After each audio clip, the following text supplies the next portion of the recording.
ठीक है सर, कार्यक्रम को स्टार्ट करते हैं।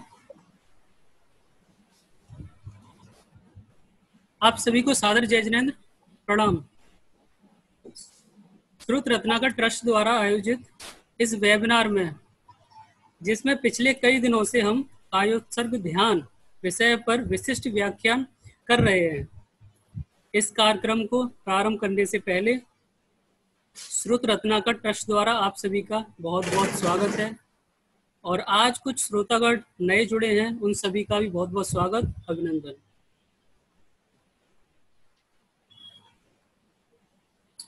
अब कार्यक्रम को स्टार्ट करने से पहले मैं जीतू सर को आमंत्रित करूंगा और उनसे आग्रह करूंगा कि आज के विशिष्ट व्याख्यान का प्रारंभ करें। प्रणाम બધા જ ભાઈઓ અને બહેનોને। આજે સવારના વહેલી સવારે એક દુઃખદ સમાચાર પ્રાપ્ત થયા છે। દીક્ષા દાનેશ્વરી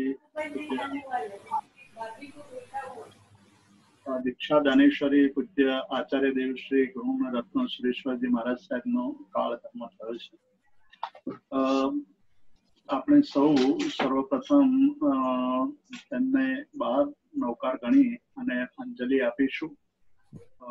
આપણે સૌ સર્વપ્રથમ બાર નૌકાર ગણીશું।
નમો અર્યંતાનમ।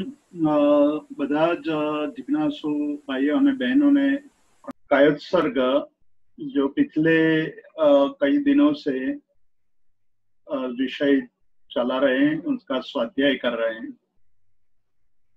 आज हम कायोत्सर्ग के विषय में थोड़ा गंभीर चिंतन शुरू करेंगे। कायोत्सर्ग काया अने उत्सर्ग, काय अने उत्सर्ग एवा बे शब्दोना समूह रूपे सामासिक शब्द छे। कायानो उत्सर्ग एटले कायानु विसर्जन, कायानो त्याग करवो, कायानु विसर्जन करवू ते कायोत्सर्ग छे। कायोत्सर्ग में आपणे ताव कायम ठाणेणम मोणेणम छाणेणम अप्पाणम वोसिरामी ए प्रतिज्ञा करीए छीए अने ए प्रतिज्ञा करवा द्वारा આપણે કાયાની પ્રવૃત્તિઓનો ત્યાગ કરીએ છીએ। કાયાની પ્રવૃત્તિ માં આપણે હાલવું ચાલવું વગેરે જે કોઈ પણ ક્રિયાઓ છે તે તમામ ક્રિયાઓનો ત્યાગ કરીએ છીએ અને ધ્યાનમાં જવાનો આપણે પ્રયાસ કરીએ છીએ, પ્રતિજ્ઞા છે। ગયા સ્વાધ્યાયમાં આપણે જોયું હતું કે सुहुमेहिम अंग संचालेहिम सुहुमेहिम खेल संचालेहिम सुहुमेहिम दिट्ठी संचालेहिम। एक प्रकारे આપણે સૂક્ષ્મ જે હલનચલન જે આપણા પોતાના વશમાં નથી એવા સૂક્ષ્મ હલનચલન સિવાયની તમામ ક્રિયાઓને આપણે ત્યાગી દઈએ છીએ। આ ધ્યાનમાં જવાની પૂર્વ શરત છે। ध्यान में जवू होय तो शू करवू जोईए। ધ્યાનમાં જવા માટે શરીરને સ્થિર કરવાનું છે, એટલે કાયોત્સર્ગ ધ્યાનમાં આપણે જ્યારે જઈએ છીએ ત્યારે ઊભા ઊભા બેસીને કે સુતા સુતા 3 જુદી જુદી મુદ્રામાં આપણે કાયોત્સર્ગ કરી શકીએ છીએ.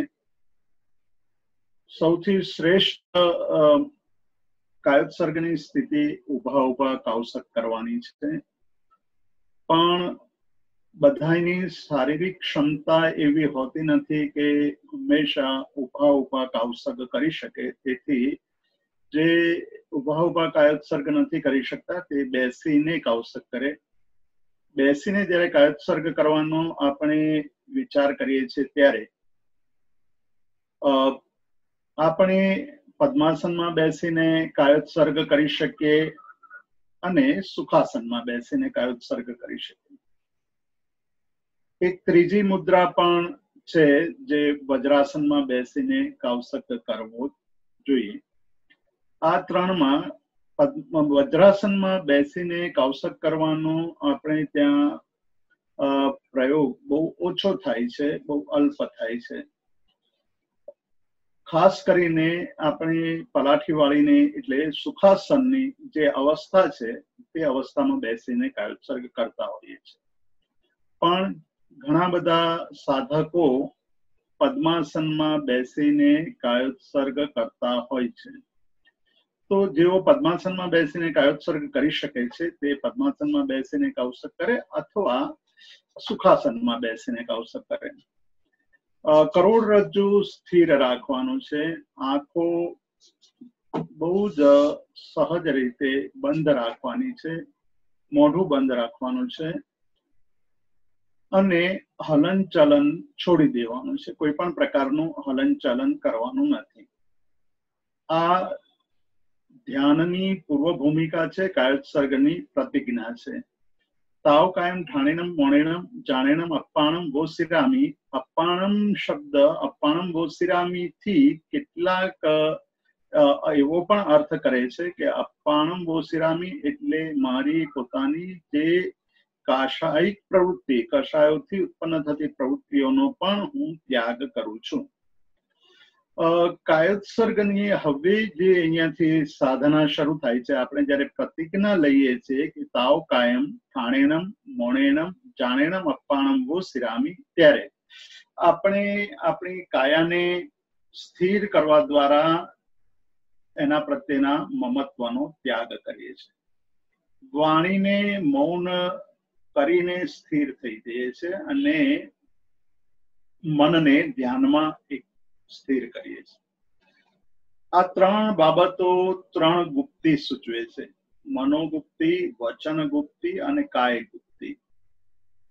આપણે એક વાર એવું પણ જોયું હતું કે ઉપાધ્યાય યશો વિજયજી મહારાજ કાયોત્સર્ગની અંદર આ 3 ગુપ્તિની સાધના કરવાની વાત કરે છે. મનોગુપ્તિ એટલે મનને એકદમ સ્થિર કરવું, મનને એકાગ્ર કરવું. વચન ગુપ્તિ એટલે વાણીને શાંત કરી દેવી. કાય ગુપ્તિ એટલે કાયાને એકાગ્ર કરવી, કાયાને શાંત કરવી. તો કાયોત્સર્ગ છે તે એક સાથે 3 ગુપ્તિની સાધના છે અને એ 3 ગુપ્તિની સાધના કરવા દ્વારા આપણે 3 ગણો લાભ મેળવીએ છીએ કાયોત્સર્ગ દ્વારા, બીજી બધી ધ્યાનની પ્રક્રિયાઓને બદલે. એટલે બીજી બધી ધ્યાનની પ્રક્રિયાઓ કરતા આ પ્રક્રિયા વધુ મૂલ્યવાન, વધુ મહત્વની પ્રક્રિયા છે. આપણે ધ્યાનનો અર્થ પણ સમજવો જોઈએ. કાયોત્સર્ગની જે આપણે પ્રક્રિયા કરીએ છીએ ત્યારે, જ્યારે કાયોત્સર્ગ કરીએ છીએ ત્યારે આપણે ધ્યાનમાં જવાની કોશિશ કરીએ છીએ અને ધ્યાનનો અર્થ છે એક ચિત્તની એકાગ્રતા અને બીજી છે સ્વરૂપમાં અવસ્થિતિ. આપણે પહેલા અર્થ વિશે, પહેલી જે ભૂમિકા છે ધ્યાનની પહેલી ભૂમિકા, તેના વિશે થોડી ચર્ચા કરીને બીજી ભૂમિકા પર આવીશું. ચિત્ત છે તેની એકાગ્રતા એ ધ્યાન છે. આપણું ચિત્ત એટલે મનુષ્યનું ચિત્ત અત્યંત ચંચળ છે અને એ ચંચળતાના કારણે એ સતત પરિભ્રમણ કર્યા કરે છે, કોઈ એક જગ્યાએ સ્થિર થઈને ટકતું નથી, એક જગ્યાએ સ્થિર થતું નથી. આવી પરિસ્થિતિમાં આપણે ચિત્તને એકાગ્ર કરવા માટે કાયોત્સર્ગ કરીએ છીએ. પરમાત્મા મહાવીરે આ ચિત્તના સ્વરૂપનું વર્ણન કરતા ઉત્તરાધ્યયન સૂત્રમાં કહ્યું છે કે અનેક ચિત્તે ખલુ અયમ પુરુષે. આ પુરુષ એટલે સાધક, એનું ચિત્ત છે તે અનેક દિશાઓમાં અનેક ચિત્ત વાળો છે. પુરુષ અનેક ચિત્ત વાળો છે, અનેક દિશાઓમાં ચિત્ત સતત વિચાર પરિભ્રમણ ભમ્યા કરે છે. એટલે ચિત્તનું પરિભ્રમણ નિરંતર ચાલુ હોય છે. અને એ જ્યારે ધ્યાન કરવા બેસે છે ત્યારે તીર્થંકર પરમાત્મા એમ કહે છે કે સો કેયણમ હરિહૈ પૂર ઇત્તયે. તે ચાલણીને, એટલે આપણે જે ચાલણી હોય છે જેનાથી આપણે ચાલીએ છીએ, તે ચાલણીને પાણીથી ભરવાની કોશિશ કરે છે. એટલે ચાળણીમાં પાણી નાખીએ તો ચાળણીના છિદ્રો દ્વારા પાણી બધું નીકળી જાય. તેવી રીતે આપણે જ્યારે ધ્યાન કરવા બેસીએ છીએ, ઇવન કાયોત્સર્ગ કરવા બેસીએ છીએ, ત્યારે કાયોત્સર્ગ કરતી વખતે ચિત્ત અનેક વિચારોમાં પરિભ્રમણ કરતું હોવાને કારણે ચિત્તની અંદર જે આપણે ધારણ કર્યું છે, સંકલ્પ કર્યો છે, તે પ્રત્યે આપણું ચિત્ત એકાગ્ર થતું નથી. આપણે ચિત્તની અંદર એક એવો વિચાર કર્યો હોય છે કે હું નવકાર મંત્ર નો કાવસક કરીશ અથવા હું લોગસ નો કાવસક કરીશ. એટલે કાયોત્સર્ગની પ્રતિજ્ઞા દરમિયાન હું નવકાર મંત્ર બોલીશ, નવકાર મંત્રનું ધ્યાન કરીશ અથવા લોગસનું ધ્યાન કરીશ. આ બેમાંથી કોઈક એકનું ધ્યાન કરવાનો આપણે સંકલ્પ કર્યો છે. ત્યારે આપણું ચિત્ત છે એ કોઈ એક બાબતની અંદર સ્થિર થવાને કારણે બાકીના બધા જ વિચારોથી મુક્ત બની જાય છે. બાકીના બધા વિચારો ત્યાં અટકી જાય છે. તો એ દ્રષ્ટિએ આપણું મન છે તે એકાગ્ર બને છે. એટલે મનની એકાગ્રતા એ કાયોત્સર્ગનું લક્ષ્ય છે કે આપણું ચિત્ત ધીરે ધીરે ધીરે કોઈક એક પરમ, અહીંયા પરમ એવા તત્વની અંદર ચિત્તને સ્થિર કરવું જોઈએ. ચિત્તને સ્થિર કરવાને માટે આપણે જેને આલંબન રૂપે લઈએ છીએ તે વસ્તુ પરમ હોવી જોઈએ. પરમનું ધ્યાન કરવાથી પરમતા પ્રાપ્ત થાય.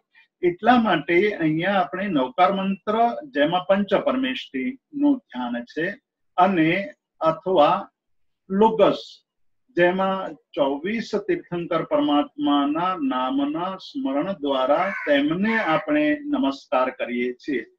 તો જ્યારે કાયોત્સર્ગ કરીએ છીએ ત્યારે આપણે આપણા ચિત્તને નવકાર મંત્ર દ્વારા અથવા લોગસ દ્વારા એકાગ્ર કરવાની કોશિશ કરીએ છીએ. એકાગ્ર થાય છે કે નહીં એ પછીની વાત છે, એની ચર્ચા આપણે કરીશું. પણ કાયોત્સર્ગ કરવા દ્વારા આપણે એકાગ્ર થવાની કોશિશ કરીએ. એટલે ધ્યાનની જે પહેલી ભૂમિકા છે તે ચિત્તને એકાગ્ર કરવાની, ચિત્તને કોઈક એક વિષયની અંદર પરોવવાની વાત છે. આ જે પરોવવાની વાત છે તે જ સૌથી મોટામાં મોટું કઠિન કામ છે. બીજા બધા કામો કરતા આ કામ કઠિન છે, એટલા માટે કે આપણું ચિત્ત ચાળણી જેવું છે. ચાળણીમાં પાણી ભરવાથી જેમ પાણી તેમાંથી નીકળી જાય તેવી રીતે આપણે નવકાર મંત્ર ગણીએ છીએ, પણ આપણા મનની ચાળણીમાંથી એ નવકાર મંત્ર ચડાઈને નીચે ચાલ્યો જાય છે. એટલે એક તરફ આપણે કાયા એટલે કે આપણો કંઠ્ય જાપ કે બીજો જાપ ચાલ્યા કરે છે, પણ મનની અંદર વિચારો બીજા ચાલ્યા કરતા હોય છે. એટલે વિચારોની હારમાળા ચાલ્યા કરતી હોય છે. આવી સ્થિતિમાં આપણે ચિત્તને એકાગ્ર કરવાનું છે, અને એ એકાગ્ર કરવા માટે આપણે અભ્યાસ કરવાનો છે. એટલે પહેલી ભૂમિકા જે આપણી કાયોત્સર્ગની પહેલી ભૂમિકા છે, જે પહેલી ભૂમિકાની અંદર આપણે નવકાર મંત્ર અથવા લોગસ ને એના અર્થનું ચિંતન કરવા દ્વારા તેમાં ચિત્તને પરોવવાની, તેમાં ચિત્તને એકાગ્ર કરવાની કોશિશ કરવાની છે, પ્રયત્ન કરવાનો છે. અભ્યાસ કરવા દ્વારા જ આપણે ચિત્તને એકાગ્ર કરી શકીએ. પતંજલિએ યોગ સૂત્રની અંદર આ માટે કહું કે આપણું ચિત્ત છે એ ક્લિષ્ટ અને અક્લિષ્ટ એવા બે પ્રકારના વિચારોની અંદર વહેંચાયેલું છે. ક્લિષ્ટ વિચારો એટલે બહુ કઠિન અટપટા વિચારો, એ અટપટા વિચારો કરતું હોય છે આપણું ચિત્ત, અને ઘણી બધી વાર સરળ વિચારો કરતું હોય છે. તો ઘણી બધી વાર સીધા વિચારો કરવા દ્વારા આપણે ચિત્તની અંદર વિચારોના પ્રવાહને જોઈ શકતા હોઈએ છીએ. અને ઘણી બધી વાર અટપટા વિચારો, કલ્પનાનો ઝાડુ, કલ્પનાના વિભિન્ન પ્રકારના ઝાડાને આપણે ગૂંથ્યા કરીએ છીએ. જેવી રીતે કોરોળિયું એક જાળું બનાવે, બહુ ઝીણું અને સૂક્ષ્મ જાળું બનાવે, તેવી રીતે આપણું મન પણ વિચારોનું જાળું બનાવે છે. આ વિચારોના જાળાની અંદર મંકડી के जाल की सदृश हमारा मन विचारों की एक जाल बुनता है और उसी में वो मस्त रहता है. તો મન છે એ આવું જાળું બનાવે છે અને એમાં મસ્ત રહે છે અને પછી એમાં જ અટવાઈ જાય છે. એટલે વિચારોનું જાળું પોતે બનાવ્યું અને એ વિચારોના જાળાની અંદર ફસાઈ જાય છે. તેવી જ રીતે આપણું જીવન આ વિચારોના જાળાની અંદર ફસાયેલું છે. એમાંથી એને બહાર કાઢવાનું છે ને એ બહાર કાઢવા માટે અભ્યાસ છે આ કાયોત્સર્ગના ધ્યાન દ્વારા. તો કાયોત્સર્ગના ધ્યાન દ્વારા જ્યારે આપણે કોઈ એક વિચારને આપણે લક્ષ્યમાં લઈએ છીએ અને બાકીના બધા વિચારોને આપણે છોડી દઈએ છીએ. તો આ પ્રવૃત્તિ કરવા દ્વારા આપણે એક બાબતનો અભ્યાસ કરીએ છીએ ને એ બાબત એ છે કે અશુભ આપણા જેટલા વિચારો છે તે અશુભ વિચારોને આપણે ત્યાગી દઈએ છીએ. આપણો જે ઉપયોગ છે તે ઉપયોગને 3 વિભાગમાં વહેંચી શકીએ. એટલે આપણા વિચારોની જે પ્રક્રિયા છે, વિચારોની પ્રક્રિયા 3 રીતે 3 વિભાગમાં વહેંચાયેલી હોય છે. એક અશુભોપયોગ. અશુભ ઉપયોગ એટલે અશુભ વિચારોની અંદર રમતું મન. અશુભ વિચાર એટલે સ્વ સિવાયના પર પદાર્થોની અંદર રમણ કરતા વિચારો, પર પદાર્થની અંદર ભમતા વિચારો, તે બધા જ અશુભ વિચારો છે.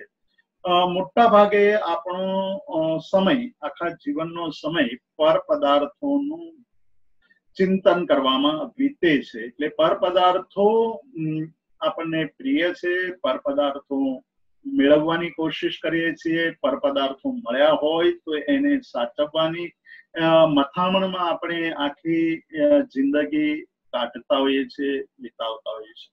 તો આ જે પ્રક્રિયા છે તે પ્રક્રિયામાંથી બહાર નીકળવા માટે, અશુભમાંથી બહાર નીકળવા માટે, એટલે અશુભનો જે ઉપયોગ છે, અશુભની અંદર જે આપણી રમણતા છે, અશુભની અંદર જે આપણો પરિભ્રમણ છે તેને તોડવું છે, તેને અટકાવવું છે. અને અટકાવવું છે તો આપણે ખાલી અશુભમાંથી બહાર નીકળી જઈશું એટલે પરના વિચારોને આપણે છોડી દઈશું એટલા માત્રથી પરના વિચારો અટકી નથી જતા.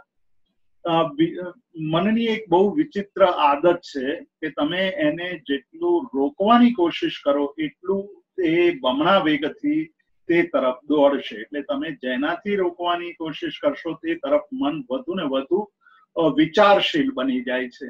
એટલે અટકાવવાથી અટકતું નથી, પણ એ જ મનને જો આપણે કોઈ બીજું આલંબન આપી દઈએ, એટલે અશુભ આલંબનને બદલે મનને શુભ આલંબનની અંદર જોડી દેવામાં આવે તો આપણું મન એ શુભ આલંબનમાં જોડાવાના કારણે અશુભના વિચારો અટકી જાય છે. એટલે અશુભ વિચારોની હારમાળા અટકીને શુભ વિચારોની હારમાળામાં લાગેલું રહે છે.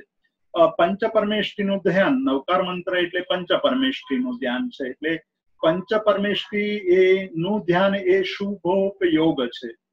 આ શુભોપયોગમાં લાગવાથી આપણો અશુભ ઉપયોગ આપણો અટકે છે. અને આ અશુભ ઉપયોગ અટકી જાય એટલે પર પદાર્થની અંદર રમણ કરતું, પરિભ્રમણ કરતું મન હવે શુભની અંદર પ્રવેશ કરે છે. આ શુભની અંદર જ્યારે મન પ્રવેશ કરે છે ત્યારે પણ એક પ્રશ્ન હજુ પણ આપણને સૌનો અનુભવ છે. આપણે જ્યારે શુભમાં પ્રવેશ કરીએ છીએ ત્યારે એ શુભમાં ટકી નથી જતું. જેટલું આપણા વિચારોમાં અશુભની રમણતા છે તેટલી આપણી શુભમાં રમણતા પ્રાપ્ત નથી થઈ જતી. કારણ કે આપણો સમગ્ર જીવનકાળનો અભ્યાસ, આપણા સમગ્ર જીવનકાળની જે સ્થિતિ છે તે તો શુભની અંદર રમણ કરવાને બદલે અશુભની અંદર જ રમણ કરવાની સ્થિતિ છે. તો અશુભની અંદર રમણ કરતા મનને અટકાવવા માટે આપણે શુભને આલંબન બનાવીએ છીએ. આ શુભનું આલંબન આપણા અશુભને અટકાવે છે, પણ આવો વારંવાર અભ્યાસ કરવા દ્વારા આપણે જ્યારે તાવ કાયમ ઠાણેનમ મોણેનમ જાણેનમ અપ્પાણમ વો સિરામી બોલીએ તેવું જ આપણી અંદર પંચ પરમેષ્ઠીનું કે 24 તીર્થંકર ભગવાનના વિચારોનું આલંબન તરત પકડાઈ જાય. એટલે આપણું તરત એ પકડાતું આલંબન આપણી અંદર અનાયાસે, એટલે અનાયાસ એટલે બહુ સુંદર શબ્દ અહીંયા વાપર્યો છે શાસ્ત્રકારોએ કે આ અભ્યાસ એટલો બધો થવો જોઈએ કે હવે તાવ કાયમ ઠાણેનમ મોણેનમ જાણેનમ અપ્પાણમ વો સિરામી બોલતા જ આંખો બંધ થઈ જાય. આપણે નવકાર મંત્રની અંદર અથવા લોગસની અંદર આપણું ચિત્ત પરોવાઈ જાય. એ સિવાયના બધા જ વિચારો નો અંત આવી જાય. તો આ અપ્રયાસની સ્થિતિ, અપ્રયાસ એટલે અપ્રયત્નની સ્થિતિ, જે અહીંયા નવકાર મંત્ર કે લોગસને ગણવાની જે વાત છે તે આપણા અભ્યાસ દ્વારા, જે પતંજલિએ કીધું કે અભ્યાસ વૈરાગ્યાભ્યાંતન નિરોધ, ચિત્તની ક્લિષ્ટ પ્રવૃત્તિઓ કે ચિત્તની અક્લિષ્ટ પ્રવૃત્તિઓ જે છે તેને અટકાવવા માટે અભ્યાસની જરૂર છે. અને અભ્યાસ એટલે એક્સરસાઇઝ, વારંવાર પ્રેક્ટિસ કરવી. એટલે સવાર સાંજ કાયોત્સર્ગ કરવા દ્વારા આપણે નવકાર મંત્ર અથવા લોગસના ધ્યાનની અંદર ચિત્તને સ્થિર કરી શકીએ છીએ, ચિત્તને પરોવી શકીએ છીએ. તો આ જે વાત છે તેને આપણે બરાબર સમજવાની છે કે અપ્પાણમ વો સિરામી કહેતા જ આપણી શારીરિક ક્રિયાઓ, આપણી વાચિક ક્રિયાઓ અને આપણી માનસિક ક્રિયાઓ અટકી જાય અને એક જ વિચારની અંદર આપણું મન પરોવાઈ જાય. આ આખી પ્રવૃત્તિ ને ઘૂંટતા અભ્યાસ કરતા અભ્યાસની વ્યાખ્યા પતંજલિ કરે છે કે ખૂબ જ પ્રયત્નપૂર્વક ઘણા બધા લાંબા સમય સુધી દીર્ઘકાળ નૈરંતર્ય સત્કાર સેવિત દ્રઢ ભૂમિ, આવી દ્રઢતા એટલે કે અનાયાસની પ્રવૃત્તિ ત્યારે થાય કે દીર્ઘકાળ સુધી, એટલે લાંબા સમય સુધી.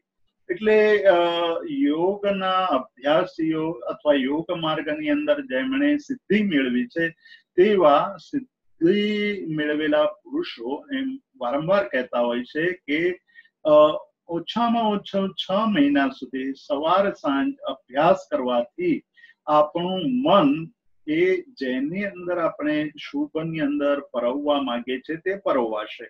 તો અહીંયા જે આપણે નિરંતર દીર્ઘકાળનો અર્થ છે લાંબા સમય સુધી, પણ લાંબા સમયનો અર્થ એ છે કે નિરંતર લાંબા સમય સુધી. એટલે વચમાં એક પણ દિવસનો ખાડો પાડ્યા વગર, એક પણ દિવસ આપણે ચૂક્યા વગર, एक भी दिन नागा नहीं करना है, एक भी दिन हमारे छूटना नहीं चाहिए. योग मार्ग के अभ्यास में ये बात कही गई है कि एक दिन भी आप साधना छोड़ते हैं तो आपको 2 दिन का नुकसान होता है.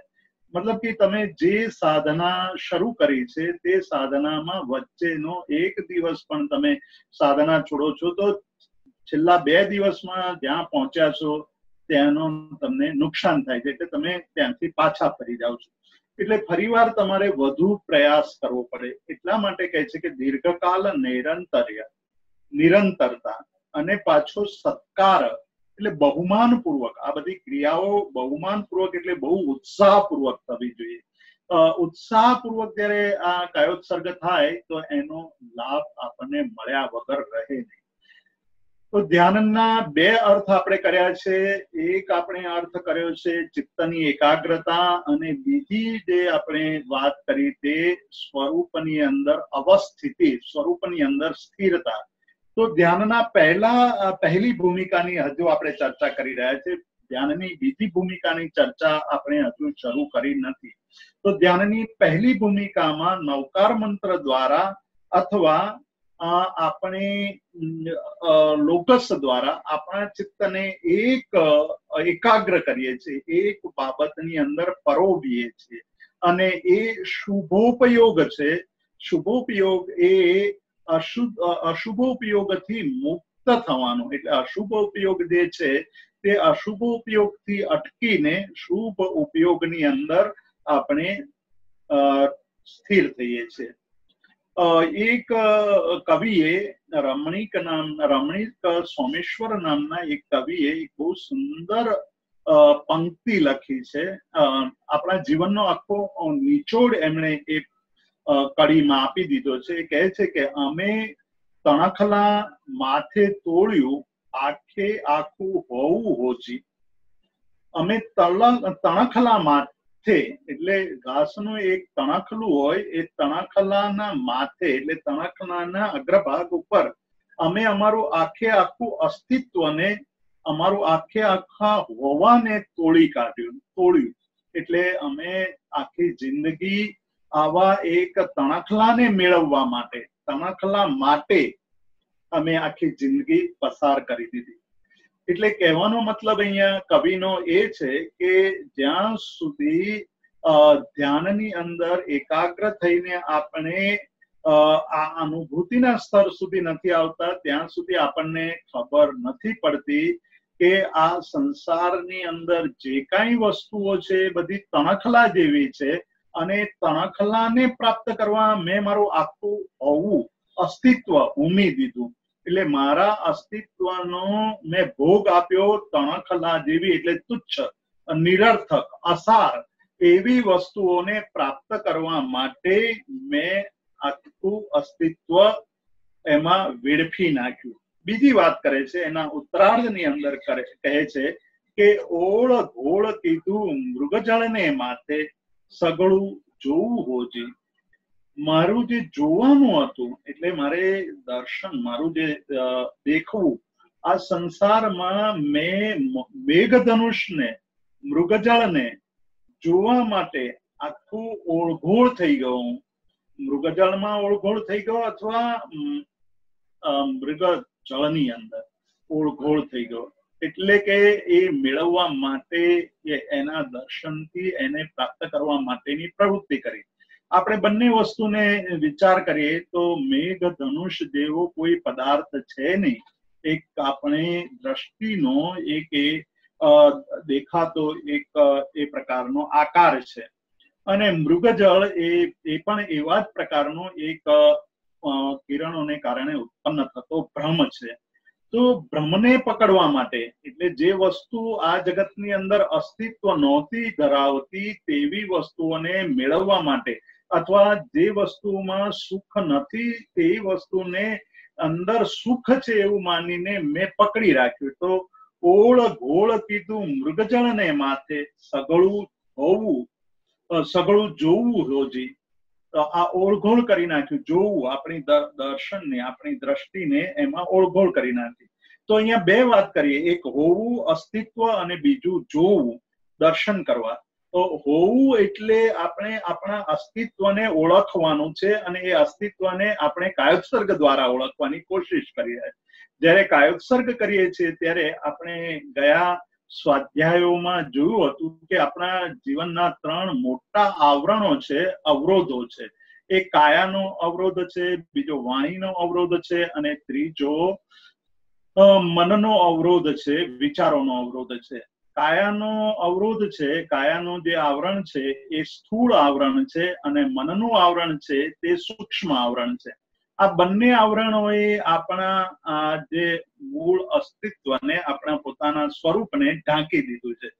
તો એ ઢંકાયેલા અસ્તિત્વને શોધવાનું છે, ઢંકાયેલા અસ્તિત્વને અનાવૃત કરવાનું છે, એના આવરણોને આપણે દૂર કરવાના છે. તો કાયોત્સર્ગની અંદર આ ત્રણેય આવરણોને આપણે પ્રતિજ્ઞા દ્વારા દૂર કરવાની કોશિશ કરીએ છીએ અને મનને શુભની અંદર સ્થિર કરીએ છીએ. અશુભમાંથી નીકળી અને શુભમાં જ્યારે સ્થિર કરીએ છીએ ત્યારે ધીરે ધીરે અભ્યાસ વધતા, એટલે જેટલો અભ્યાસ વધે, જેટલો આપણો પ્રયત્ન વધે, જેટલો આપણી પ્રવૃત્તિ વધતી જાય, એટલે જેટલો વધુ કાયોત્સર્ગ કરતા જઈએ તેટલો શુભનો વેગ વધતો જાય છે.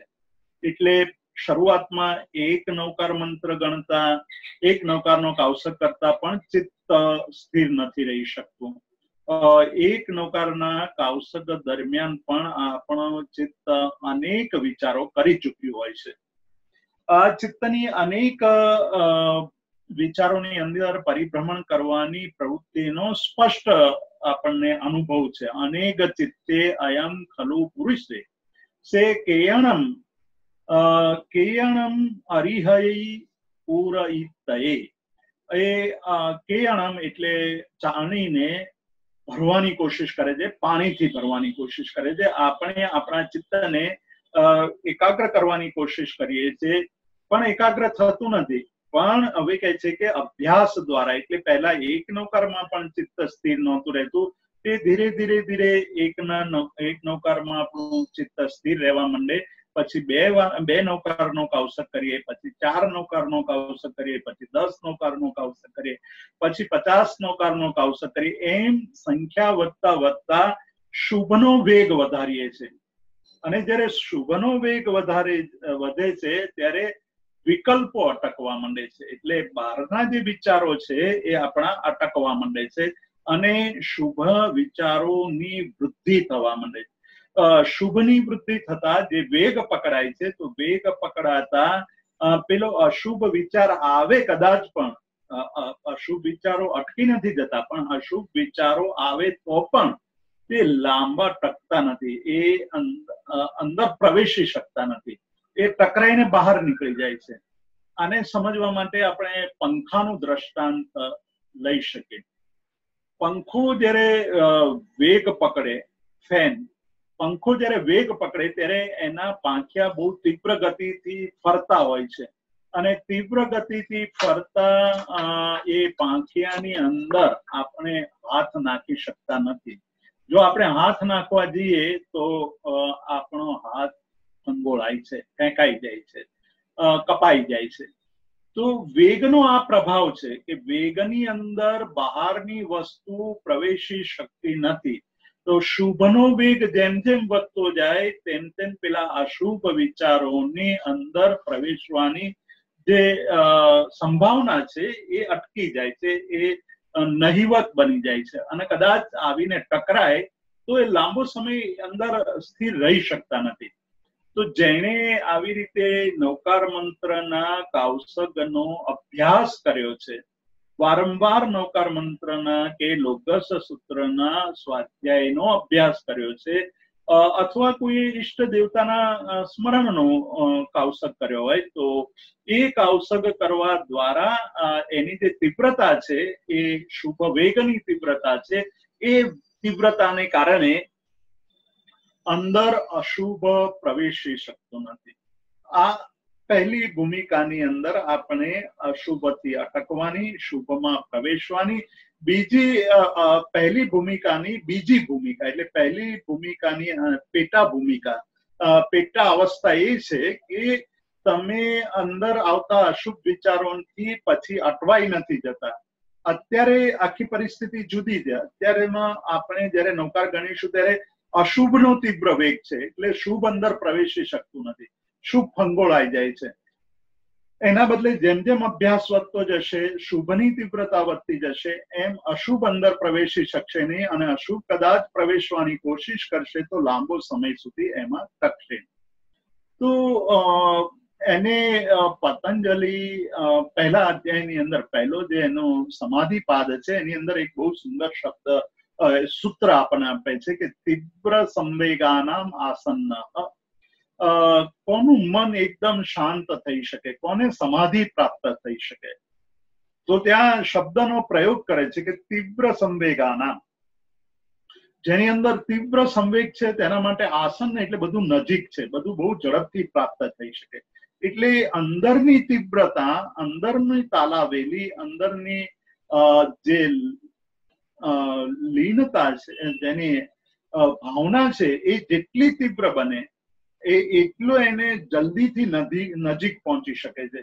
તો હંમેશા આપણે જયારે કાયોત્સર્ગ કરીએ છીએ અથવા કાયોત્સર્ગ પાર્યા પછી, કાયોત્સર્ગ પારવો એટલે પૂર્ણ કરવો, કાયોત્સર્ગ પૂર્ણ કર્યા પછી આપણે આપણા ચિત્તની તીવ્રતાનો પણ એક સમાલોચના કરવાની છે કે મારી આ કાયોત્સર્ગ કરવાની અંદર ચિત્તની સંવેગની તીવ્રતા, ધ્યાનની તીવ્રતા, જેનો હું જાપ કરું છું તેની તીવ્રતા વધી કે નથી વધી, એટલે બહુમાન પૂર્વકની તીવ્રતા હોવી જોઈએ, ઉત્સાહ બહુમાન પૂર્વકનો હોવો જોઈએ.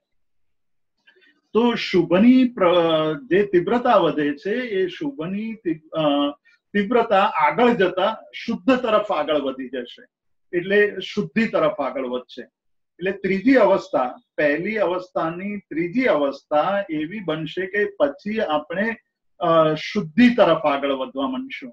એટલે શુભનો જ્યારે વેગ વધવા માંડશે, તીવ્ર સંવેગાનામ, તીવ્ર સંવેગ જ્યારે હશે ત્યારે બધું આસન્ન થઈ જશે. આ યોગ સૂત્રનું સૂત્ર છે. પતંજલિ કહે છે કે જ્યારે તીવ્રતા વધે છે ત્યારે બધું જલ્દી પ્રાપ્ત થાય છે. આપણને જલ્દી પ્રાપ્ત થતું નથી અને આપણી ઈચ્છા છે, આપણી આકાંક્ષા એવી છે કે મને તીવ્રતાથી બધું મળે, મને બહુ ઝડપથી મળે, બધું બહુ જલ્દી મળે.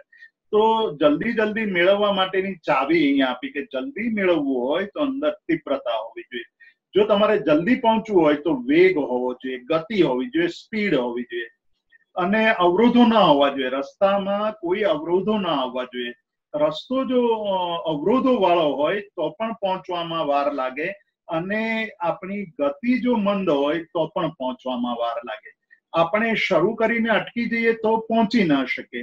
આ બધા જ સાધનાના ક્ષેત્રમાં આપણે એને એપ્લાય કરીએ તો એ રીતે વિચારવાનું કે આપણે લોકસ કે કાયોત્સર્ગનો અભ્યાસ કરીએ ત્યારે આજે શરૂઆત કરી અને પછી આવતા બીજા સ્વાધ્યાય સુધી આપણે કાયોત્સર્ગ ન કરીએ અને આપણે વિચારીએ કે મને એક જ દિવસમાં કે એક જ 40 લોકસના કાયોત્સર્ગ દ્વારા મને બધું, તો એ પોસિબલ નથી. એના માટે રોજ અભ્યાસ કરવો પડે. રોજ આપણે એનો પ્રયત્નપૂર્વક આપણા ચિત્તનું અવલોકન કરતા કે મારું ચિત્ત શુભની અંદર લીન બન્યું છે કે નહીં તેની આપણે વિચારણા કરતા જવાનું છે, તેને આપણે અવલોકન કરતા જવાનું છે અને આપણા ઉત્સાહને તીવ્ર બનાવતા જવાનું છે.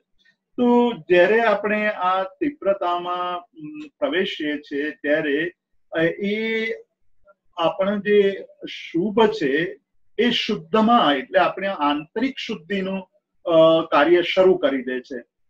પહેલા તો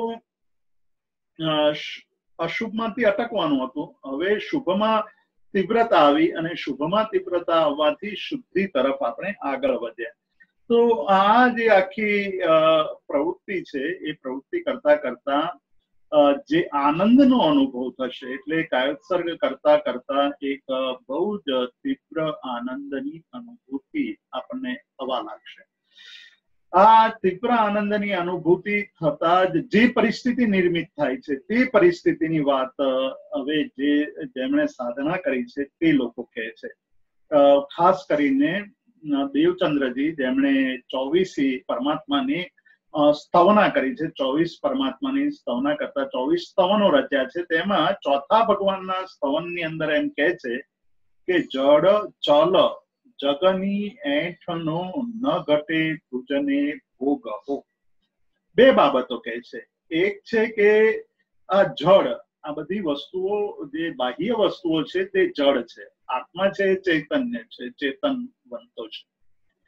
એ ચેતનને જળનો ભોગ કરવો પોસાય નહીં.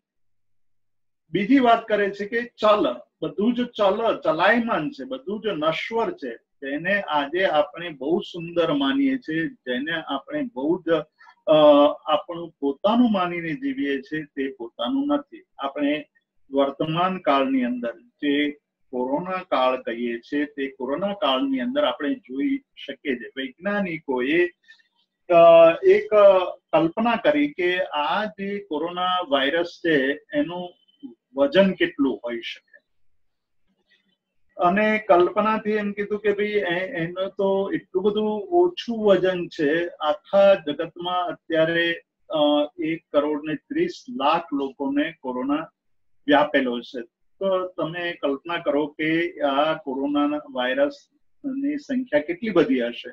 પણ કહે છે કે વજનની દ્રષ્ટિએ આ આખા સમગ્ર જગતના બધા જ વાયરસોને ભેગા કરી દઈને તોલવામાં આવે તો એનું વજન 1 ગ્રામ જેટલું થાય. આ 1 ગ્રામે આખા જગતને હચમચાવી નાખ્યું છે. તો સૂક્ષ્મનું શું બળ છે એ જૈન ધર્મએ તો કહ્યું જ છે, પણ જૈન ધર્મએ કહેલી વાત આજે હવે આપણને પ્રત્યક્ષ દેખાવા માંડી છે. તો સૂક્ષ્મનું જ્યારે આપણને બળ મળવા માંડે છે ત્યારે બહારની જળ અને ચંચળ વસ્તુઓનો ભોગ કરવાનું આપણને, એનો ઉપભોગ કે ભોગ કરવાનું આપણને રૂચતું નથી, આપણને ગમતું નથી. અને ત્રીજો શબ્દ જે પ્રયોગ કરે છે તે એઠ, એટલે આ આખું બધું છે એ એઠવાડ સમાન છે, આ બધું જૂઠું છે. તો એમાંથી આ જે પ્રવૃત્તિ છે એમાંથી ઉદાસીનતા જન્મે. જ્યારે આપણને જગતના પદાર્થોની અંદર જડત્વનો બોધ થઈ જાય, જગતના પદાર્થોની અંદર અનિત્યતાનો બોધ થાય અને જગતના પદાર્થોની અંદર એઠપણાનો બોધ થાય, ત્યારે આપણી અંદર ઉદાસીનતા, એટલે એ પદાર્થોને ભોગવવા માટેની આપણી જે લાલસા છે તે લાલસા દૂર થઈ જાય. આપણો જે પ્રયત્નો પ્રાપ્ત કરવાના પ્રયત્નો હતા તે ત્યાં અટકી જાય છે. ત્યાં આપણને એમ લાગે છે કે ના, હવે આ મારી મર્યાદા આવી ગઈ. અત્યાર સુધી કર્યું, કેમ કે અત્યાર સુધી હું પદાર્થોના સ્વરૂપને જાણતો નહોતો, હવે મને આ જણાવવા લાગ્યો છે, એના સ્વરૂપનો બોધ થવા માંડ્યો છે, તો મારે હવે એને મેળવવા માટે પ્રયાસ, પુરુષાર્થ કરવાની આવશ્યકતા નથી. તો પ્રયત્નને પેલે પાર જતો રહે છે. પદાર્થોને મેળવવાનો જે પ્રયત્ન ચાલતો હતો તેમાંથી નીકળી અને તેનાથી પાર ચાલ્યો જાય છે. અને જ્યારે એનાથી પાર પહોંચે છે ત્યારે એને આનંદની અનુભૂતિ થાય છે, અને આનંદની અનુભૂતિ થાય ત્યારે તે પોતાને કોઈની સાથે જોડવાની હવે ઈચ્છા નથી રાખતો. હવે જોડવું એટલે મેળવવું, અને મેળવીને એને ભોગવવું. હવે એને એ વસ્તુમાં રુચિ નથી રહેતી કે હું અમુક પદાર્થ મેળવું, અમુક પદાર્થને મેળવીને એનો ભોગ કરવું. એટલે શરૂઆતમાં ભાડાના મકાનમાં રહેતો હોય ત્યારે એને એવું થાય કે એક નાનકડું મારું પોતાનું મકાન હોય તો સારું. પોતાનું મકાન થઈ જાય પછી એને એમ થાય કે એક બંગલો હોય તો સારું. બંગલો થાય તો પછી એને એમ થાય કે મારી પાસે મોટો બંગલો હોય, જેમાં આગળ બગીચો હોય, પાછળ બગીચો હોય, એમાં કમ્પાઉન્ડમાં 2-5 ગાડીઓ પાર્ક કરેલી હોય, મૂલ્યવાન ગાડીઓ પાર્ક કરેલી હોય, ડ્રાઈવર હોય, ચોકીદાર ચોકી કરતો હોય, એવું એક મકાન હોય તો કેવું સારું. અને એ મળી જાય તો પછી એને એમ થાય કે મારે ફાર્મ હાઉસ હોવું જોઈએ. ફાર્મ હાઉસ થઈ જાય એટલે પછી એને એમ થાય કે મારા જુદા જુદા શહેરોમાં મારા ગેસ્ટ હાઉસ હોવા જોઈએ.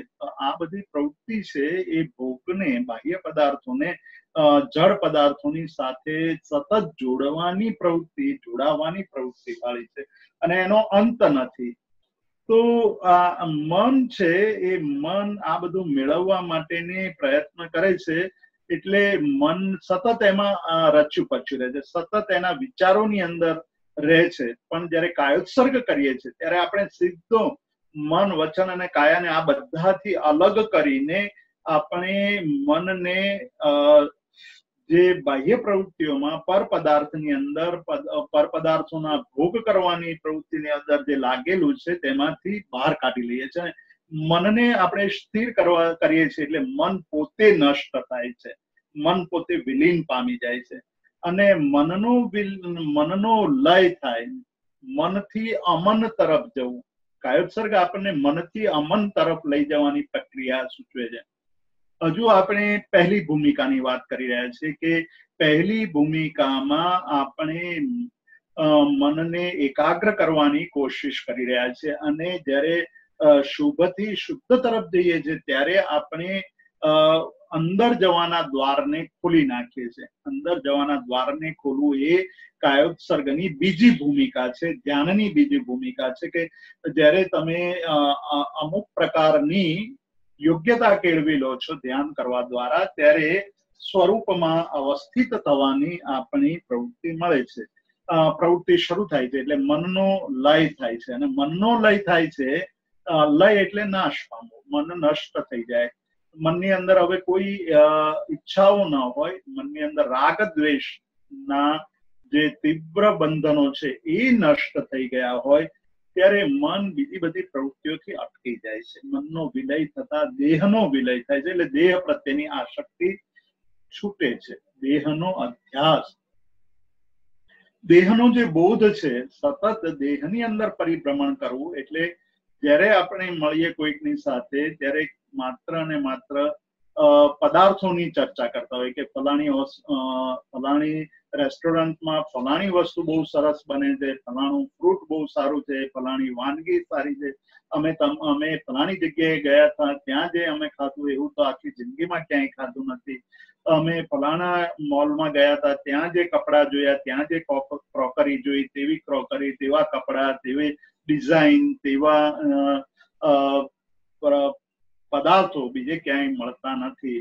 તો આવી જે વૃત્તિ છે એ પરની પ્રવૃત્તિ છે, પરમાં રમવાની પ્રવૃત્તિ છે, એનો વિલય થાય છે. દેહાધ્યાસ જ્યારે છૂટી જાય એટલે દેહ પ્રત્યેની આસક્તિ જ્યારે છૂટે છે ત્યારે આપણે આ બધાથી પર થવા માંડીએ છીએ. એટલે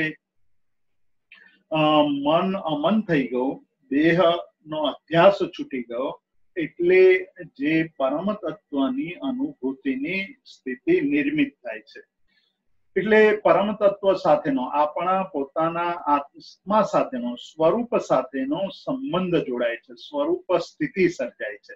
અને સ્વરૂપ સ્થિતિ જ્યારે સર્જાય છે એટલે લોગસ કરતા કરતા, કાયોત્સર્ગ કરતા કરતા, લોગસનું ધ્યાન કરતા કરતા એક સ્થિતિ એવી આવશે કે જે સ્થિતિની અંદર લોગસ પણ અટકી જશે અથવા નૌકાર પણ અટકી જશે અને આપણે અંદર પૂરેપૂરા ઉતરી ગયા આવીશું, સ્વરૂપમાં જ લીન થઈ ગયા આવીશું. અને સ્વરૂપમાં જ્યારે લીન થઈએ ત્યારે જે આનંદની અનુભૂતિ થાય છે તે જગતના કોઈ પણ પદાર્થ પ્રાપ્ત કરવાથી કે કોઈ પણ પદ પ્રાપ્ત કરવાથી જે આનંદ થાય તેના કરતા અનંત ગણો વધુ આનંદ ત્યાં પ્રાપ્ત થાય છે. એટલે યોગીઓ એમ કહે છે કે મોક્ષ મળો કે ન મળો, પણ ધ્યાન દ્વારા જે પરમ આનંદની પ્રાપ્તિ થાય છે તે મોક્ષના આનંદ જેટલી જ મૂલ્યવાન છે. મોક્ષના આનંદ જેટલો જ એમાં આનંદ થાય છે તો મોક્ષ અહીંયા જ અનુભવાય છે કે મોક્ષની અંદર કેવા પ્રકારનો આનંદ હશે, મુક્તિની અંદર કેવા પ્રકારનો આનંદ હશે તેની અનુભૂતિ આપણને અહીંયા પ્રાપ્ત થાય છે. આ કાયોત્સર્ગ કરવા દ્વારા આપણને અનુભૂતિ થાય છે. તો કાયોત્સર્ગ કરવા દ્વારા આપણે સૌ પ્રથમ ચિત્તને એકાગ્ર કરીએ છીએ. ચિત્તને એકાગ્ર કરવા દ્વારા આપણે જે મન, વચન અને કાયા, આ ત્રણ યોગ છે, મનોયોગ, વચન યોગ અને કાય યોગ. યોગ શબ્દનો અર્થ અહીંયા લેવાનો છે કર્મ બંધ, જેનાથી આત્મા સાથે કર્મ બંધાય તેવા ત્રણ નિમિત્તો છે. પહેલું નિમિત્ત છે મન, એટલે વિચારો દ્વારા આત્મા કર્મથી બંધાય છે. વિચારો રાગયુક્ત પણ હોઈ શકે, દ્વેષયુક્ત હોઈ શકે, કષાયો યુક્ત હોઈ શકે. એ દ્વારા આપણે કર્મ બાંધીએ છીએ અને પછી જ્યારે કર્મ ભોગવવાના આવે છે ત્યારે આપણે પારાવાર ક્લેશ અનુભવીએ છીએ, પારાવાર દુઃખ અનુભવીએ છીએ, પારાવાર ચિંતા અનુભવીએ છીએ. બીજું આપણું સ્થાન છે તે વચન છે.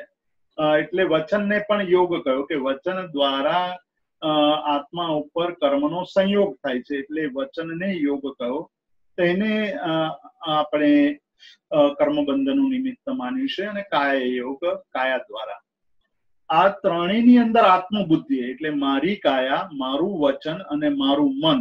મારું મન આમ કહે છે મેં જે કહ્યું તે મારા વિચારો છે, આ પ્રત્યેની જે આસક્તિ, મારું વચન કેમ ઉત્થાપ્યું એ વચન પ્રત્યેની જે તીવ્ર આસક્તિ અને કાયા પ્રત્યેની તીવ્ર આસક્તિ, એટલે ત્રણમાં આત્મબુદ્ધિ. એ ત્રણમાં આત્મબુદ્ધિ એ જ આપણા દુઃખનું કારણ છે. જ્યાં સુધી આવી ત્રણની અંદર આત્મબુદ્ધિ છે. આત્મબુદ્ધિ એટલે એ મારું સ્વરૂપ એ છે એવા પ્રકારની વૃત્તિ કે હું જે વિચારું છું તે સાચું છે, હું જે બોલું છું તે સાચું છે, હું જે કરું છું તે સાચું છે, તેમાં જ સત્ય છે, તે જ બધાએ સ્વીકારવું જોઈએ. આવા પ્રકારની વૃત્તિ એ સંસાર છે. એનાથી સંસાર નિર્મિત થાય છે અને એનાથી દુઃખો નિર્મિત થાય છે, એનાથી પ્રશ્નો ઉપસ્થિત થાય છે, એનાથી પીડા ઉત્પન્ન થાય છે. એટલે જે સમયે આપણું આ મન, વચન અને કાયાની અંદર આપણું મન અટવાયેલું છે, આપણું આત્મબુદ્ધિ રહેલી છે, ત્યાં સુધી સંસાર છે. જે સમયે આપણી આત્મબુદ્ધિ એમાંથી હટી જાય, આનાથી આપણે અલગ છીએ એવો બોધ થવા માંડે. એટલે મનોવર્ગણાના પૂતગલો એ મન છે, વચનના પૂતગલો એ વચન છે અને કાયાના પૂતગલો એ કાયા છે. તો આ ત્રણેય પૂતગલાત્મક છે. પૂતગલ છે એ મારાથી પર છે, એટલે ચેતનથી ભિન્ન છે. જે ચેતનથી ભિન્ન છે તે મારું નથી. મારું તો જ્ઞાન, દર્શન અને ચારિત્ર એ જ ત્રણ ગુણો યુક્ત સ્વરૂપ છે. એટલે મારું પોતાનું જો ગણવામાં આવે તો મારું પોતાનું નિશ્ચયની દ્રષ્ટિએ જ્ઞાન, દર્શન અને ચારિત્ર એ જ સાચું સ્વરૂપ છે.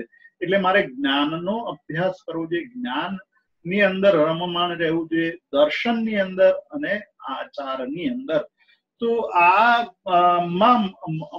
આત્મબુદ્ધિ જાગે. એટલે કાયામાંથી આત્મબુદ્ધિ, વચનમાંથી આત્મબુદ્ધિ અને મનમાંથી આત્મબુદ્ધિને હટાવીને જ્ઞાન, દર્શન, ચારિત્રની અંદર આત્મબુદ્ધિ સ્થાપિત કરવા માટે કાયોત્સર્ગ છે. એટલે કાયોત્સર્ગ એ સ્વરૂપમાં સ્થિર થવા માટે છે. તો કાયોત્સર્ગ કરવા દ્વારા જો કે આ સ્થિતિ સુધી પહોંચવા માટે ઘણો લાંબો માર્ગ છે. એટલે આપણે ઘણો લાંબો માર્ગ કાપવો પડશે, લાંબી યાત્રા કરવી પડશે. શરૂઆત આપણે અશુભમાંથી નીકળીને શુભમાં, શુભમાંથી શુભની તીવ્રતા એટલે એને વેગ આપવો, એ શુભના વેગ દ્વારા અશુભને અંદર પ્રવેશવા ન દેવું અને એની તીવ્રતાની અંદર આપણે શુદ્ધિ તરફ આગળ સ્વરૂપની અંદર સ્થિર થઈ જવું. એટલે ધ્યાનની બીજી અવસ્થાની અંદર જે પરમ અવસ્થા છે અથવા જે આપણું લક્ષ્ય છે કે કાયોત્સર્ગ કરતા કરતા એ સ્થિતિ સુધી પહોંચી જવું કે સીધા આપણે આપણા પોતાના આંતરિક સ્વરૂપ સાથે લયલીન બની જાય, એકમેક બની જાય. એટલે બાહ્ય આલંબનો ત્યાં છૂટી જાય. એટલે ત્યાર પછી જપ, નવકાર મંત્ર કે લોકસ સૂત્રનું પણ ત્યાં સમાપ્ત થઈ જાય અને આત્મ સ્વરૂપની અંદર લીનતા આવી જાય. એટલે કાયોત્સર્ગની અંદર લીન થયેલાને દેહનો અધ્યાસ છૂટી જાય છે, આત્મની અનુભૂતિ થવા માંડે છે. અને એ સ્થિતિ આવી હતી જે આપણે ગજસુકુમાર મુનિની વાત કરી કે પ્રસન્નચંદ્ર રાજર્ષિની વાત કરી અથવા દ્રઢ પ્રહારીની વાત કરી શકીએ અથવા બીજા અનેક મુનિઓની જે કાયોત્સર્ગ ધ્યાનની અંદર ઊંડા ઉતરતા ઉતરતા ઉતરતા જેમણે કેવળ જ્ઞાન પ્રાપ્ત કરી લીધું. તો આ એક આખી પ્રક્રિયા છે અને ઉચ્ચતમ શ્રેષ્ઠ પ્રક્રિયા છે. દસવૈકાલિક સૂત્રની અંદર એક બહુ સુંદર વાત કરે છે કે જ્યારે જોગે નિરુંભિતતા જોગો નહીં, યોગ એટલે મન યોગ, વચન યોગ અને કાય યોગ, એને અટકાવી દે. એટલે આપણે કાયોત્સર્ગની અંદર સૌથી પહેલા આજે જે પહેલી વાત કરી એ વાત કરી કે આપણે આ કાયોત્સર્ગ એ ત્રિગુપ્તિની સાધના છે. એટલે ત્યાં મનોગુપ્તિ, વચન ગુપ્તિ અને કાય ગુપ્તિની સાધના છે. એટલે મનને શાંત કરવાની, વચનને શાંત કરવાની અને કાયાને શાંત કરવાની સાધના છે. મન, વચન અને કાયાની ગુપ્તિની સાધના દ્વારા આપણે શુભની અંદર વધુ તીવ્ર બનીએ છીએ અને શુભની અંદર તીવ્ર બનીને શુદ્ધિ તરફ આગળ વધવા માંડીએ છીએ. તો શુદ્ધિ તરફ આગળ વધતા ગ્રંથિ ભેદ થાય છે. એટલે આપણી જે રાગદ્વેષની ગાંઠો છે એ તૂટવા લાગે છે. તો જોગે નિરુંભિતતા શૈલેષીમ પરિવજ્જયી, 10 વૈકાલિક સૂત્રના 4થા અધ્યાયની અંદર આખી પ્રક્રિયા વર્ણવી છે કે એ પ્રક્રિયામાં કે એક સાધક સાધનાની શરૂઆત કરીને ધીરે ધીરે આગળ વધતો એની પ્રક્રિયામાં એક પછી એક શિખરો અથવા સિદ્ધિઓ હાંસલ કરતો છેક અંતે આવે છે ત્યારે કહે છે કે જોગે નિરુંભિતતા શૈલેષીમ પરિવજ્જયી. શૈલેષીમ એટલે એવી એકાગ્ર સ્થિતિ, શૈલેષ એટલે હિમાલય પર્વત કે જે અથવા મેરુ પર્વત, જે પર્વતોનો રાજા. શૈલ એટલે પર્વત અને ઈશ એટલે સ્વામી. પર્વતોનો સ્વામી આપણે વર્તમાન જગતની દ્રષ્ટિએ જોઈએ તો હિમાલય, એવરેસ્ટ પર્વત કહી શકીએ, અથવા આપણો જે જૈન ભૂગોળ છે તેની દ્રષ્ટિએ વિચાર કરીએ તો મેરુ પર્વત છે. તો એ શૈલેષીમ પરિવજ્જયી એટલે એવી પરિસ્થિતિ પામે છે કે જેવી રીતે શૈલેષ એટલે હિમાલય કે મેરુ પર્વતનું શિખર જેવી રીતે સ્થિર છે, પ્રલયો આવે તો પણ એ શિખર ચલાયમાન નથી થતું, તેવી રીતે આપણા જીવનની અંદર પ્રશ્નોની આંધી આવે, પ્રસંગોની આંધી આવે, ઘટનાઓની આંધી આવે, અનેક અનિચ્છનીય બનાવોની આંધી આવે તો પણ મન જ્યારે જરાય પણ ચલાયમાન ન થાય, વચન ચલાયમાન ન થાય, કાયા ચલાયમાન ન થાય, ત્યારે એ શું કરવા માંડે છે? તો કહે છે કે કર્મમ ખવિતા, કર્મોને ખપાવવા માંડે છે, કર્મો ખપવા માંડે છે. સમત્વ જાગૃત થઈ ગયું હોય છે અને એ સમત્વની અંદર કર્મોનો ક્ષય થતા એ સિદ્ધિ અવસ્થાને સિદ્ધ બની જાય છે. કર્મોને ખપાવીને સિદ્ધ ગતિને પ્રાપ્ત થાય છે. તો કાયોત્સર્ગ આપણને જે બહુ સામાન્ય દેખાય છે એનો જે સાધનાનું ક્ષેત્ર છે બહુ જ વિશાળ છે, બહુ જ વિશાળ છે. એની આપણે માત્ર થોડીક સમજ અહીંયા કેળવી આ 6 વ્યાખ્યાનો દ્વારા. આ 6 વ્યાખ્યાનો દ્વારા આજે આપણે અહીં કાયોત્સર્ગના જે વ્યાખ્યાન શ્રેણીનો આપણે અહીંયા અંત લાવીએ છીએ. કાયોત્સર્ગ વિશે અહીંયા સામાન્ય સમજ આપણે કેળવી છે. હજુ કાયોત્સર્ગ વિશે ઘણું બધું સૂક્ષ્મ રીતે ચિંતન કરી શકાય એમ છે, પણ એ બધો જ વિષય અત્યારે આપણે બધાની સામે ચર્ચામાં લઈ શકાય એટલો વિસ્તૃત છે, એટલે કરી શકાય એમ નથી. આપણે ક્યારેક કોઈક એવો પ્રસંગ ગોઠવીશું કે જેમાં જિજ્ઞાસુઓ, જેને આનાથી પણ વધુ સારી રીતે ઊંડાણપૂર્વક હજુ કાયોત્સર્ગને સમજવું છે, તેના માટે આપણે એક ફરી વિચારણા કરીશું. અત્યારે આ રીતે આપણે કાયોત્સર્ગ કરવાનો છે અને જ્યારે કાયોત્સર્ગ પૂર્ણ થાય છે ત્યારે એ કર્મોની નિર્જરા થવાને કારણે જે હલકાપણું અનુભવે છે, એનો જે આત્મા છે નિર્જરા થવાને કારણે એની અંદર હળવાપણું અનુભવાય છે અને જયારે હળવાપણું અનુભવાય છે ત્યારે એ ઉત્સાહમાં આવી જાય છે. આપણે જોઈએ છીએ કે ભાર લઈને આપણે ચાલી રહ્યા હોઈએ અને એ ભાર ઉતરી જાય, પછી એ સંસારનો ભાર હોય કે એ ભૌતિક ભાર હોય, માથે પોટલાનો ભાર હોય કે બીજો કોઈ પણ ભાર હોય, તો એ ભાર જયારે ઉતરી જાય છે ત્યારે હાશ અનુભવીએ છીએ, આનંદ અનુભવીએ છીએ, ઉત્સાહ અનુભવીએ છીએ. એટલે કાયોત્સર્ગ દ્વારા જે નિર્જરા થઈ છે એનાથી જે હાશકારો અનુભવાય છે તેના પછી તરત આપણે પ્રગટ લોકસ બોલીએ છીએ. એ આપણો ઉત્સાહ છે કે ભગવાન આ તમારી કૃપાથી હું મારા એક સાધનાના નાનકડા પ્રયાસથી થોડો ઘણો પણ હું હળવો થયો છું અને એ હળવો થયો છું એટલે હું આપનો ઉપકાર માનું છું. આપના સ્મરણપૂર્વક, આપને ભક્તિપૂર્વક, આપને ભાવપૂર્વક યાદ કરીને આપના ઉપકારનું સ્મરણ કરું છું. એટલે આપણે પ્રગટ લોકસ બોલીએ છીએ, એ આપણો ઉત્સાહ દર્શાવીએ છીએ. તો આ રીતે કાયોત્સર્ગનો આજે આપણે અહીંયા સ્વાધ્યાય સમાપ્ત કરીએ છીએ. હવે પછીના જે સ્વાધ્યાય આવશે એ આપણા રૂટીન પ્રમાણેના પ્રસમરતિ પ્રકરણ ઉપરના કાયોત્સર્ગો શરૂ થશે. પ્રસમરતિ પ્રકરણ ઉપરના સ્વાધ્યાયો શરૂ થશે. કાયોત્સર્ગને અહીંયા આપણે વિરામ આપીએ છીએ. हरेंद्र भाई, आप माइक पर आइए और उसको संभालिए.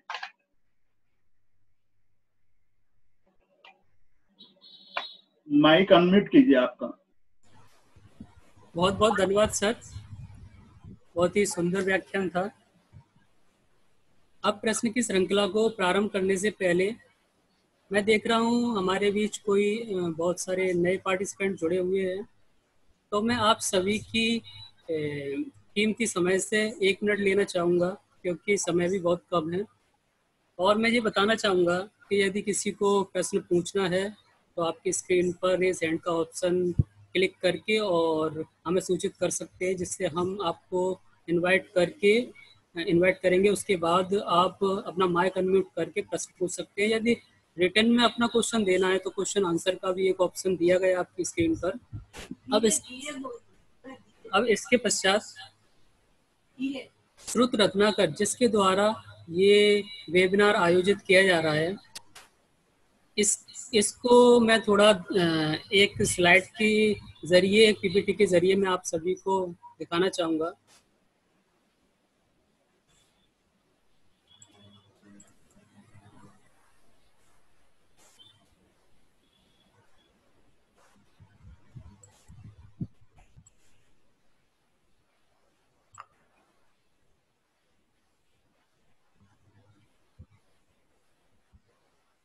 इसमें श्रुत रत्नाकर की सारी डिटेल है.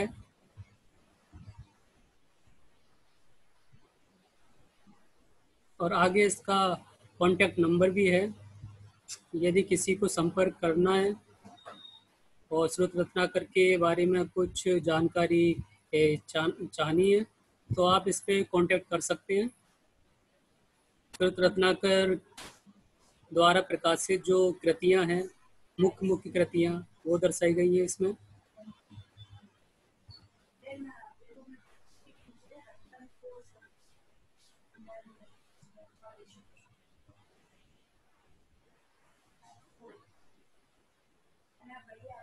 ये नंबर आप नोट कर सकते हैं.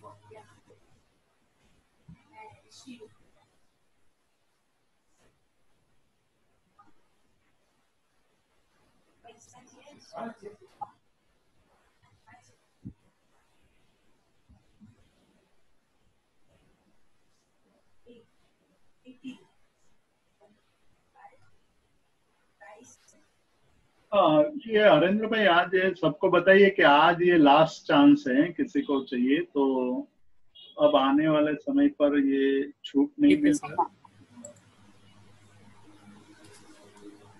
वो सूचना मैं सर लास्ट में दूंगा. अब इससे पहले मैं प्रश्न की श्रृंखला को प्रारंभ करता हूँ. हमारे बीच डॉक्टर नंदिनी जावेरी जी हैं. आपको यदि मेरी आवाज़ आ रही है तो आप अपना माइक अनम्यूट करके क्वेश्चन पूछ सकती हैं. डॉक्टर नंदिनी जावेरी.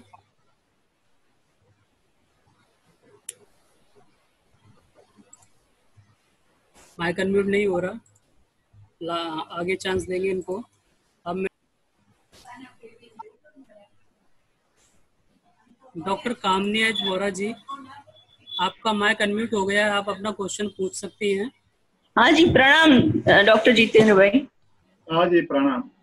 हाँ, હવે ક્વેશ્ચન એવું છે કે એકચ્યુઅલી જે થોટ પ્રોસેસ છે અથવા વિચાર છે એ આવે છે મનમાં, ચિત્તમાં કે આત્મામાં? બરાબર. એનું ઉદ્ગમ સ્થાન ક્યાંથી શરૂ થાય છે? બે પ્રક્રિયા છે, બંનેને સમજવાની છે. એક આપણો વિષય સાથે સંપર્ક થતા જે આંદોલનો ઉભા થાય છે તે વિચાર રૂપે પરિણમે છે, અને એક અંદરથી શરૂ થાય છે જે કર્મનો ઉદય થતા જે વિચારોની હારમાળા સર્જાય છે તે. તો જેવી રીતે આપણે રાત્રે સુઈ ગયા હોઈએ તો પણ વિચારો ચાલુ હોય છે ઊંઘમાં પણ, તો ત્યાં વસ્તુના સંપર્કને કારણે વિચારો નથી ઉદ્ભવતા, પણ અંદર પડેલા જે સંસ્કારો છે તે સંસ્કારો વિચાર રૂપે ઉદ્ભૂત થાય છે. અને દિવસ દરમિયાન આપણે જે વસ્તુઓ જોઈએ છીએ તે વસ્તુઓને કારણે ચિત્તની અંદર અમુક પ્રકારના આંદોલનો ઉત્પન્ન થાય છે અને તેનાથી વિચારોનું નિર્માણ થાય છે. તો અંદરથી પણ અંદરના નિમિત્તથી અને બહારના નિમિત્તથી વિચારોની ઉત્પત્તિ થાય છે, એટલું ખ્યાલ રાખો. ઓકે, તો મનોવર્ગણાના જે પૂતગલો છે. હા બોલો, ચલો. હેલો. હા બોલો, સંભળાય છે. મનોવર્ગણાના પૂતગલો છે એ આમ આપણે કહીએ કે એ જડ છે, તો એ મનોવર્ગણાના જડ પૂતગલોમાં ઉદ્ભવ કઈ રીતે થઈ શકે એ નથી સમજાતું. મનોવર્ગણાના પૂતગલોની સાથે ઉપયોગ જોડાય છે, એટલા માટે આપણે એનાથી વિચારોની અનુભૂતિ કરીએ છીએ. જો એ ઉપયોગ ન હોય તો જેમ શબ્દ છે, એ શબ્દની અંદર જે મન છે એ કોઈ રીતે પ્રવૃત્ત થતું નથી, કેમ કે ચૈતન્ય રૂપી જે ઉપયોગ છે તે ત્યાંથી ચાલ્યો ગયો છે. એટલે ચાલ્યો ગયો હોવાને કારણે ત્યાં વિચારની પ્રક્રિયા સંભવતી નથી. જેની અંદર આત્મા તત્વ છે તે જ ઉપયોગ પૂર્વક વિચારોને અનુભવી શકે છે. એટલે એટલું યાદ રાખવાનું કે મનોવર્ગણાના પૂતગલો તો ત્યાં હોય, પણ મનોવર્ગણાના પૂતગલો ત્યાં કાર્ય રૂપે પરિણત નથી થતા ચૈતન્ય ન હોવાને કારણે. તો જે મન વગરના જીવો હોય એને વિચાર ના આવે? એને વિચાર ન હોય, એને સૂક્ષ્મ અનુભૂતિ હોય. ઓકે. એટલે સુખ દુઃખની અનુભૂતિ પણ હોય, એને સંજ્ઞાઓ પણ હોય, પણ એ સ્પષ્ટ રૂપે જેટલું આપણે સ્પષ્ટ રીતે અનુભવીએ છીએ તેટલું સ્પષ્ટ રીતે એને અનુભૂતિ ન હોય. धन्यवाद. अब आगे हमारे बीच में अजीत शाह जी हैं. अजीत शाह जी, आपको मेरी आवाज आ रही है? अपना माइक अनम्यूट करके क्वेश्चन पूछ सकते हैं. जी सर. जी आपकी आवाज आ रही है. ની વાત હતી, શું થયું એનું? આપણે તમે ગઈ વખત કીધું સમ્યક્તાનું નક્કી થશે તો કહીશું એ શું થયું? હા, એટલે 2-3 પ્રોગ્રામો આવી રહ્યા છે જેની આજે ખાલી વાત કરવાની છે. ઘોષણા અમે એની આ અઠવાડિયામાં કરીશું. એક સમ્યક દર્શનનો કોર્સ છે, એવી જ રીતે બીજા 2-3 કોર્સીસ આ અઠવાડિયામાં એનાઉન્સ કરવામાં આવશે, જેમાં એની સમગ્ર રૂપરેખા પણ તૈયાર થઈ રહી છે. એકાદ કોર્સની રૂપરેખા તૈયાર થઈ ગઈ છે, તે પણ એનાઉન્સ કરીશું કે શું કરવામાં, કોર્સમાં શું ભણાવવામાં આવશે, એ કોર્સ કેટલા ટાઈમનો હશે, કોણ એમાં એનરોલ થઈ શકશે, એટલે કોણ એની અંદર પ્રવેશ પામી શકશે, અને ડ્યુરેશન કેટલું હશે, એ બધું જ એક સાથે એનાઉન્સ કરવામાં આવશે. આ અઠવાડિયામાં જ કરવામાં આવશે. बहुत बहुत धन्यवाद सर. हमारे बीच है योगेश शाह जी. रेज डाउन हो गया उनका. अब इसके बाद KVS नाम से उनका मोबाइल शो कर रहा है. आप अपना नाम बता के माइक अनम्यूट करके अपना क्वेश्चन पूछ सकते हो. KVS सर, आपको मेरी आवाज आ रही है?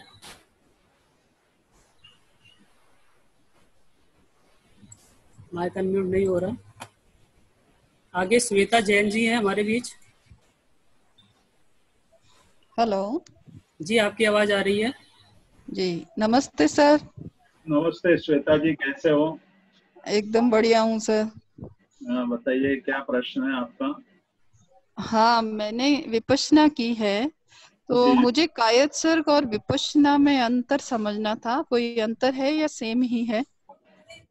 कायत्सर्ग और विपश्यना में अंतर है, और धीरे धीरे आप जैसे जैसे साधना बढ़ती जाएगी तो आपको ये पता चलेगा कि प्रारंभ भले ही नौकार मंत्र या लोकस से होता है, स्वरूप अवस्थिति तक पहुंचना है।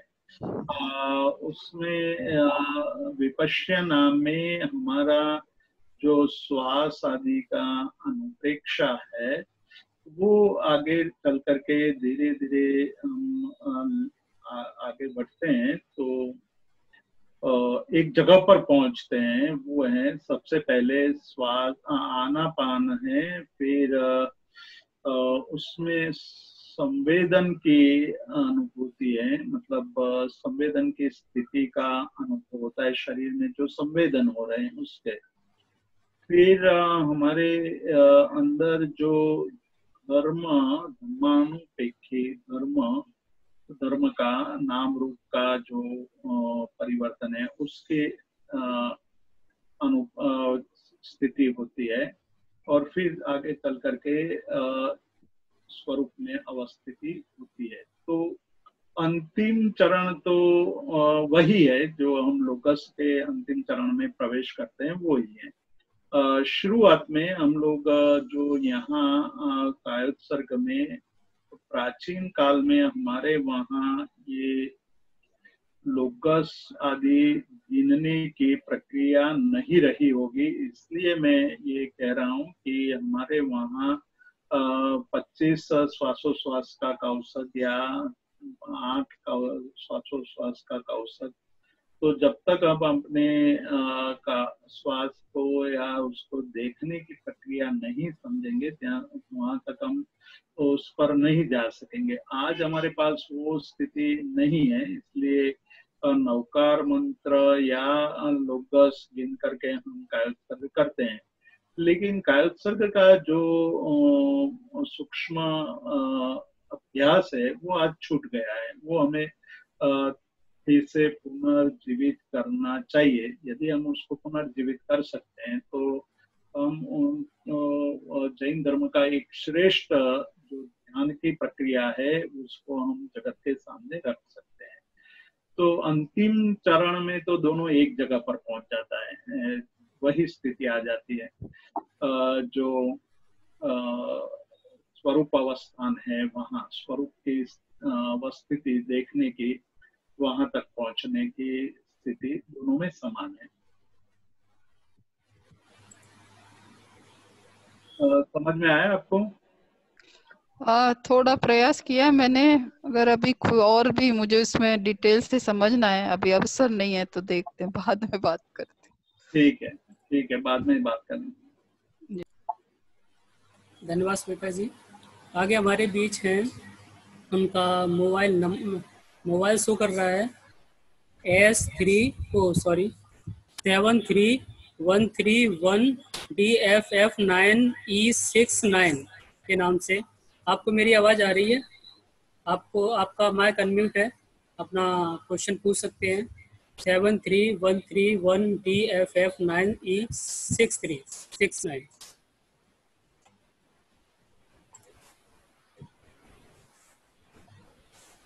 कोई आवाज़ नहीं आ रही। आगे दुष्यंत साजी है। सर आपको मेरी आवाज़ आ रही है? हाँ आ रही है जी सर। जीतू भाई, हेलो, मेरी आवाज आ रही है? हाँ सुनाई दे रहा है, आप प्रश्न पूछिए। हाँ भाई, जैसे वो 25 श्वासोश्वास की बात की, अभी पहले भी एक बार एक प्रश्न आया था, किसने भेजा तो बोला था, समझे मेरा एक श्वासोश्वास 24-25 सेकंड का है समझो, तो लोकस की 7 गाथा में मुझे करीब 180 सेकंड लगेगी एक कौशक में। हेलो, बोले। हाँ, और 48 मिनट्स में 16 ही कौशक में कर पाऊंगा। तो दूसरा आदमी का अगर श्वासोश्वास 12 सेकंड का है तो 32 लोगस कर पाएगा उसी टाइम में। हम्म। तो दोनों का तो लोगस का फर्क पड़ेगा, लेकिन श्वासोश्वास तो सेम ही रहेगा ना, क्योंकि मेरा जो श्वासोश्वास जितने हुए उतने ही श्वासोश्वास मुश्किल होते हैं। फर्क यहाँ ये हमें जो श्वेता जी ने जो प्रश्न पूछा था वो गर्भित रूप से यही था कि हम जब श्वासोश्वास की बात करते हैं तो ये प्रॉब्लम आने की संभावना है। संभावना ये है कि किसी को सर्व करने में टाइम लग सकता है, किसी को टाइम नहीं लग सकता है, कोई जल्दी जल्दी खत्म करता है, कोई बहुत देर से खत्म करता है। तो बाद में ये एक नियम बनाया कि पाय समा उसासा। पाय मतलब पाद, पाद मतलब एक जो श्लोक के 4 पाद होते हैं, 4 खंडों में विभक्त होता है, तो एक खंड को एक उच्छ्वास के समान माना है। तो एक गाथा में 4 श्वासोश्वास होगा, तो 8 गाथा है तो 8 तारीख 24 श्वासोश्वास होगा, तो 8 चौक 32। तो उसके आधार पर गिनने की प्रक्रिया आ गई। फिर वो बात निकल गई, तो फिर केवल लोकस और नौकार मंत्र ही रह गया। अब नौकार मंत्र, लोकस भी निकल गया, अब नौकार मंत्र का ही प्रचलन हो गया कि भाई हम तो नौकार मंत्र गिनेंगे, लोकस हमें आता नहीं है, या गलतियां होती है या भूल जाते हैं। तो हमारी धीरे धीरे जो मूल प्रक्रिया थी वो मूल प्रक्रिया कहीं छूट गई है। तो पाय समा उसासा ये निर्युक्ति में एक श्लोक है, उसमें ये कहा गया है कि हमें एक पाद बोलने में जितना समय लगता है उतना समय एक उच्छ्वास जितना मानना चाहिए। तो ये एक निर्धारण हो गया सबका कि भाई इतना समय लगेगा सबको, या थोड़ा बहुत उसमें वेरिएशन हो सकता है। किसी का कोई मान लो कि एक लोकस का कौशक 25 सेकंड में पूरा करता है, तो दूसरे को मान लो कि 30 सेकंड लग सकता है, या 32 सेकंड लग सकता है, या 25 सेकंड लग सकता है।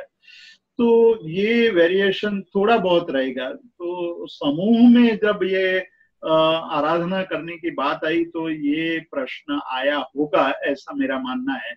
लेकिन जब आप स्वयं अकेले में करते हैं तो वहां कितना लंबा हुआ या कितना स्थूल हुआ तो वो महत्व वहां नहीं रहता है कि आपका श्वासोश्वास दीर्घ है या सूक्ष्म है। वो आपकी आराधना पर निर्भर है। आप जितना एकाग्रता पूर्वक आप जितना कर सकते हो उतना कीजिए।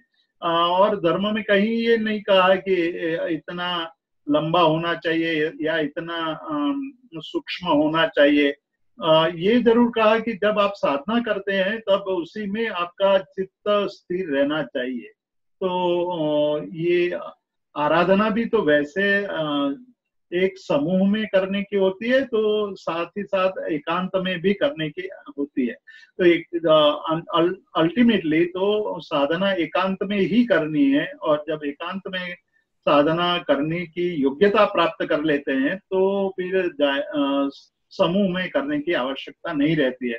पर हमारा जीव, हमारे जो प्रवृत्ति है वो प्रमाद युक्त होने के कारण हम ये मानते हैं कि समूह में करनी चाहिए। पर धीरे धीरे इसमें भी एक हमारी जो कहें कि एक प्रकार की ये स्थिति, ये मानसिकता क्रिएट हो गई कि जो समूह में आराधना करता है वही आराधक है, एकांत में जो आराधना करता है वो आराधक नहीं है। ये बात तो सही नहीं है। बात केवल इतनी ही है कि एकाग्रता पूर्वक अप्रमत्त दशा में रहते हुए चित्त की एकाग्रता को साधते हुए यदि आप एकांत में भी साधना करते हैं तो आप ऊंचे साधक हैं। तो उसका मतलब, हेलो, हाँ जी, हाँ जी। तो उसका मतलब ये हुआ कि आप श्वासोश्वास जितना शैलो है तो उसकी चंचलता ज्यादा होती है, और श्वासोश्वास डीप होता जाता है, ऐसा आपकी चंचलता कम होती है। और दूसरा, अगर है 48 मिनट में 16 ही कौशक कर सकता हूँ और दूसरा 32 कर सकता है, तो उसका मतलब ये तो नहीं है कि वो इसमें कोई नंबर गेम तो नहीं होगी ना, क्योंकि वो तो नंबर गेम नहीं है, जरा भी नंबर की गेम नहीं है। केवल हर एक साधक की अपनी साधना की अवस्था भिन्न भिन्न है। कोई साधक बहुत जल्दी एकाग्र हो जाता है और जल्दी उसको खत्म कर सकता है, किसी साधक को देर लगती है।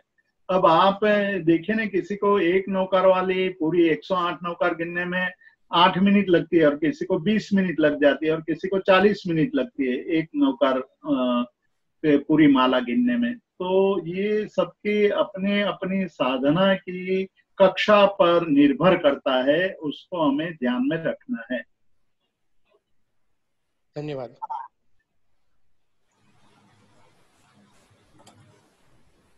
अब सर एक बार, अब लास्ट में एक बार मैं योगेश शाह जी को एक बार और बुलाना चाहूँगा। उन्होंने लास्ट बार क्वेश्चन नहीं पूछ पाया था। जी सर, आप क्वेश्चन पूछ सकते हैं। जय जिनेंद्र सर, बहुत ही अच्छा सेशन रहा अपना और सभी सेशंस इसमें। मेरा एक क्वेश्चन है, कायोत्सर्ग और आहार यानी फूड रिलेटेड क्या रिलेशनशिप है इसमें, और बाह्य तप और ध्यान और कायोत्सर्ग में क्या रिलेशनशिप है, अगर उसके ऊपर आप थोड़ा बताएंगे। आहार का प्रभाव मन पर पड़ता है, जैसा आहार होगा वैसा मन बनेगा। और आहार को हमारे प्राचीन ग्रंथों में 3 वेद में विभक्त किया गया है। सात्विक आहार, राजसिक आहार, तामसिक आहार।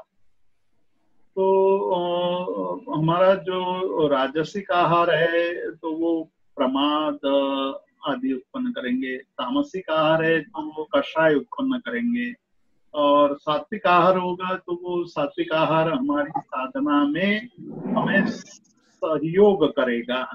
तो आहार का संबंध मन के साथ है और मन का संबंध साधना के साथ है। आहार का संबंध शरीर के साथ है और शरीर का संबंध साधना के साथ है। यदि आप भरपेट खाते हैं और बहुत खाते हैं तो स्थूल होते हैं, स्थूल होते हैं तो आप प्रमादी हो जाते हैं, और प्रमादी होते हैं तो साधना करने में आपको आलस का अनुभव करना पड़ता है। एक सूत्र है, पतंजलि ने एक सूत्र बनाया है, उसमें ये कहा है कि जो विक्षेप है, हमारे मन में विक्षेप होता है, वो हमारे साधना को डैमेज करता है। विक्षेप मतलब हमारे साधना में जो डिस्टरबेंस, मन में जो डिस्टरबेंस है वो हमारी साधना को डिस्टर्ब करता है। तो उन्होंने फिर बताया कि भी कौन कौन से डिस्टरबेंस हैं, चित्त के डिस्टरबेंस कौन कौन से हैं। तो उनमें पहला बताया व्याधि। व्याधि मतलब शरीर में जो रोग उत्पन्न होते हैं वो रोग भी हमारे चित्त को विक्षिप्त करता है, चित्त को डिस्टर्ब करता रहता है। जैसे आपका सिर दर्द कर रहा है, व्याधि है, या पेट दर्द कर रहा है, या आंखें दर्द कर रही है, तो आप कोई भी क्रिया दत्त चित्त से नहीं कर पाते हैं, आपका चित्त वेदना में, पीड़ा में लगा रहेगा। व्याधि फिर दूसरा जो ये कहा बहुत महत्व का है वो है स्त्यान। स्त्यान का अर्थ वो हमारे वहाँ स्त्यानर्धी नाम की एक निद्रा है जो दर्शनावर्णीय कर्म के अंतर्गत आती है। वो स्त्यान शब्द का अर्थ यहाँ नहीं लेना है। यहाँ स्त्यान शब्द जो पतंजलि को इष्ट है वह अर्थ है कि आपको करने की इच्छा है, साधना करने की इच्छा है।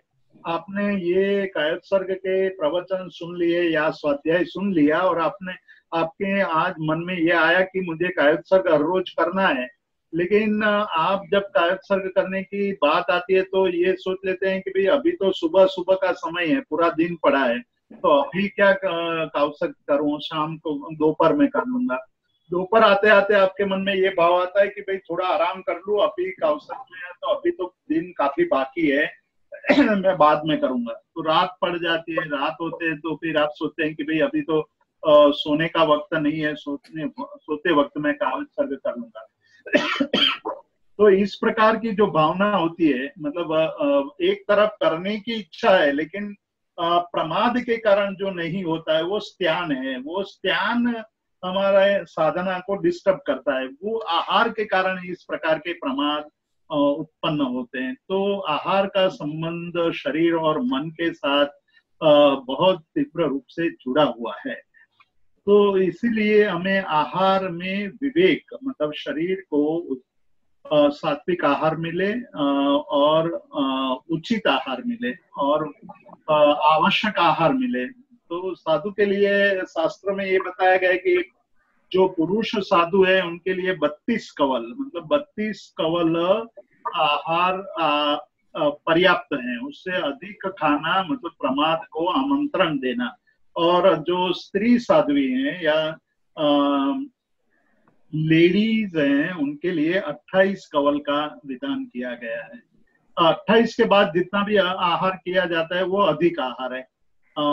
तो ये जो एक आहार का हमारे वहाँ विज्ञान है उसको पूरा समझना आवश्यक है। और जो ये पूरा समझ करके आगे बढ़ता है तो उसको आराधना करने में सरलता रहती है। आराधना करना में अप्रमत्त दशा प्राप्त करने में बहुत ज्यादा दिक्कत नहीं आती है। तो इस प्रकार से दोनों का संबंध है। जी बहुत बहुत धन्यवाद सर, बहुत ही अच्छा सेशन रहा। Thank you very much sir. जय हिंद।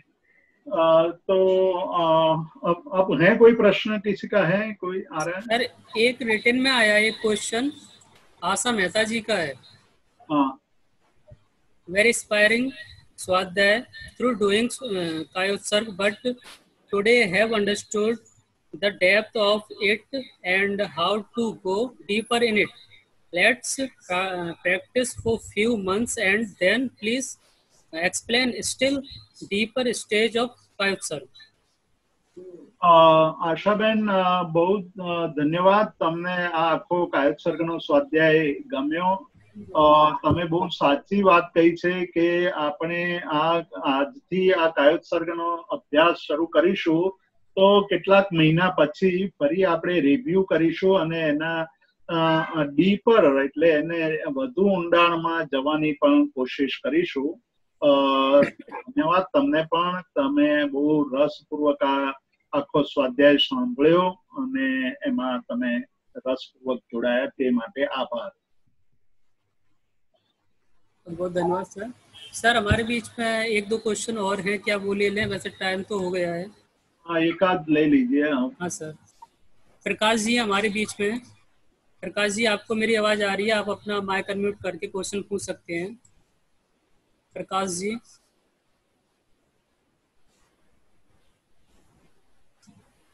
सॉरी माइक अनम्यूट नहीं हो रहा. प्रकाश जी हाँ, आप अपना क्वेश्चन पूछ सकते हैं. आपका माइक अनम्यूट है.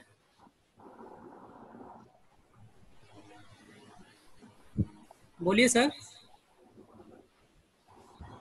माइक अनम्यूट है लेकिन आवाज नहीं आ रही सर. प्रकाश भाई, आपको जो प्रश्न पूछना है जल्दी पूछिए. सभी लोग वेट कर रहे हैं. आपके जिज्ञासा जो है वो व्यक्त कीजिए. आगे सर एक सैमसंग गैलेक्सी S7 के नाम से है. लास्ट प्रश्न. आपको मेरी आवाज आ रही है? सैमसंग गैलेक्सी, आप अपना नाम बता के और आप अपना क्वेश्चन पूछ सकते हैं माइक अनम्यूट करके. साहेब મનોરમા બોલું છું. હેલો મનોરમાબેન, કેમ છો? બસ મજામાં. આપણે 25 શ્વાસોશ્વાસમાં શ્વાસ અને ઉચ્છ્વાસ બે ગણવાના છે કે એક જ ગણવાનો? બે ગણવાના. તો પછી છેલ્લું 25મું આવે ભવે ભવે પાસ જેની છંદસ છે, એમાં આપણે શ્વાસ લઈએ છીએ પછી જે શરૂ કરીએ છીએ ને તો ઘણીવાર આપણે જે આપણે પહેલા શીખવાડેલું ને ચક્ર માટે તો પછી થોડું બધું ફરી જાય છે. બહુ ચિંતા નહીં કરવી એની. જેટલું થઈ શકે એટલું પછી ધીરે ધીરે અભ્યાસ કરવાથી એ સહજ બની જશે. ના 26માં પાસે શરૂ કરી દેવો નવું કે પછી એક ઉચ્છ્વાસ જવા દઈને ફરી બે કરવું? ઉચ્છ્વાસ થોડો વિરામ લઈને ફરી પાછું કરવાનું. એટલે શ્વાસથી જ શરૂ કરવો, બીજો લોગસ. આભાર. ઓકે सर दीप्ति त्रिपाठी जी का भी एक क्वेश्चन आया है. हाँ बोलिए. जय जितेंद्र सर, आ बुक आप જે છે કાઉસંગની કોને કહેવાનું છે જોવે છે? આપ ક્યાંથી બોલો છો? મુંબઈ થાના. હા, તો તમે અમને આ એડ્રેસ જે આ સ્લાઇડ ઉપર બતાવવામાં આવ્યું તો એ એડ્રેસ પર તમે અમને તમારો એડ્રેસ મોકલી આપશો તો અમે તમને પુસ્તક અહીંયાથી ભેટ સ્વરૂપે મોકલી આપીશું. અચ્છા, okay sir, okay, thank you. સરનામું તમે અથવા ફોન નંબર તમે અમને હરેન્દ્રભાઈ પાસેથી લઈ લેજો અને ફોન પર ફોન કરી અને એડ્રેસ ઉપર તમારું એડ્રેસ મોકલી આપજો, SMS કે WhatsApp કરીને. बहुत बहुत धन्यवाद सर.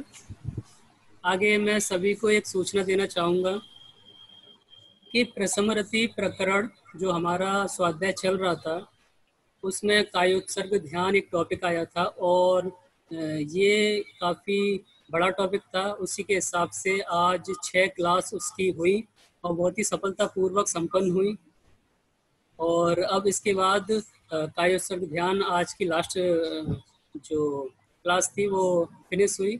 इसके बाद प्रसमरति प्रकरण की क्लास पुनः चालू होगी. नेक्स्ट शुक्रवार को लेक्चर सर का. और एक सूचना और देना चाहूँगा कि जिस महानुभाव के जो सभी पीछे के लास्ट के सभी जो क्लासेस स्वाध्याय छूट गए हैं वो हमारे YouTube और Facebook पेज से कलेक्ट कर सकते हैं. फेसबुक पेज और यूट्यूब पे हमारा चैनल बना हुआ है श्रुत रत्नाकर के नाम से, जिसमें सारी वीडियोस हैं. और श्रुत रत्नाकर के नाम से एक पेज बना हुआ है फेसबुक पे, वहाँ से आप सर्च करके और उसे सब्सक्राइब करें, लाइक करें, जिससे आपके सभी नोटिफिकेशन डालने से जो यूट्यूब जो वीडियो डालने के बाद तुरंत पहुँच जाए. सर आगे सम्यक दर्शन की कोई सूचना देना चाहेंगे सर? अभी नहीं, हम लोग पूरा उसका जो प्लानिंग किया हुआ है वो सभी को भेजेंगे. व्हाट्सएप पर भी रहेगा और हमारे यूट्यूब और फेसबुक पर भी वो अवेलेबल रहेगा. क्योंकि लंबा है सारा कार्यक्रम, वो अभी हम इसको इस प्लेटफॉर्म से उसको घोषित नहीं कर पाएंगे. तो उसमें कई विषय का भी, अभ्यासक्रम का भी पूरा जिक्र है, समय का है, किस प्रकार से आपको प्रवेश लेना है, वो सारी बातें हैं. तो वो हम अनाउंस करेंगे एक आध दिन में. तैयार हो चुका है, एक आध 2 दिन लगेंगे, इसी सप्ताह में हम उसको अनाउंस कर देंगे. ठीक है, धन्यवाद सर. और सभी का बहुत बहुत धन्यवाद जो कायोत्सर्ग ध्यान की क्लास को सफलतापूर्वक संपन्न कराने में आप सभी का भी बहुत बड़ा योगदान है. जो सभी लोग इसमें पार्टिसिपेट कर रहे हैं, सभी ने अपनी जिम्मेदारी से अपने प्रोग्राम को सफल बनाया, उसके लिए बहुत बहुत धन्यवाद सभी को.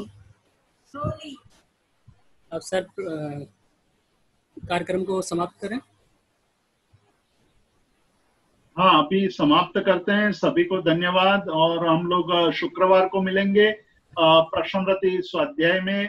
मैं सभी अपने जो श्रोता भाई और बहनें हैं उनको एक विनंती करूंगा कि आप लोग इसमें जुड़ते हैं. हमारा उत्साह बढ़ता है, लेकिन आप और लोगों को भी प्रेरित करें इसमें जुड़ने के लिए.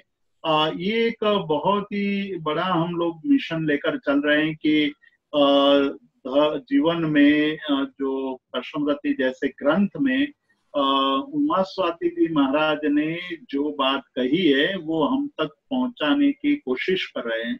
तो उस कोशिश में आप भी सहभागी बने, दूसरे को प्रेरित करके.